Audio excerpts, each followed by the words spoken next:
दो दोस्त थे, राजा और अर्जुन। एक बार की बात है, दोनों दोस्त कहीं जा रहे थे। जंगल का रास्ता था और शाम हो आई थी।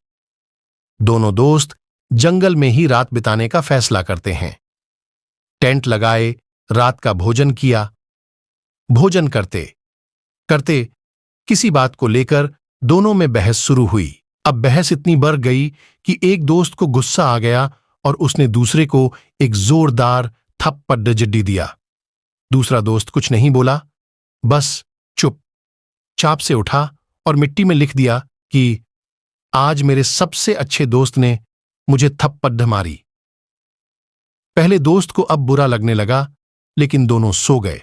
सुबह हुई तो दोनों ने नाश्ता किया और फिर अपनी मंजिल की ओर चल दिए। रास्ते में एक छोटी नदी आई जिसे पार करके उन्हें आगे जाना था। पहला दोस्त तो आराम से नदी पार कर गया, लेकिन दूसरा दोस्त नदी के दलदल में फंस गया। उसने बचाओ बचाओ की आवाज लगाई तो पहला दोस्त किसी तरह बड़ी मुश्किल से उस दलदल से बाहर निकला। उस पार आ गए तो दूसरा दोस्त उठा और पत्थर पर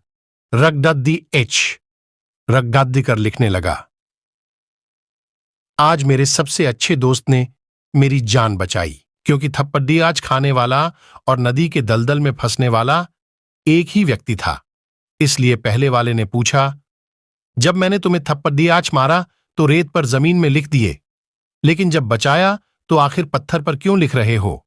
दूसरे दोस्त ने जवाब दिया, थप्पड़ी मारने वाली बात रेत पर लिखा, क्योंकि मैं चाहता हूं कि ऐसी हवा आए कि रेत पर लिखी बात की तरह मेरे मन से सारी नाराजगी मिट जाए, और दलदल से बचाने वाली बात को पत्थर पर लिख रहा हूं ताकि यह बात मेरे मन से कभी न मिटे कि मेरे दोस्त ने मेरी जान बचाई।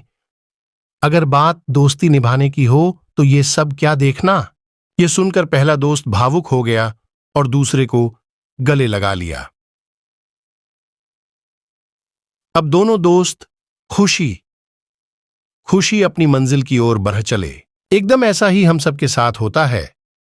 कोई दोस्त या रिश्तेदार या अपने घर का ही कोई सदस्य, चाहे मां या पिता या भाई या बहन, सभी कितना भी हमारे साथ कर दें, लेकिन उनकी एक गलती से भी हम उनसे नाराज हो जाते हैं।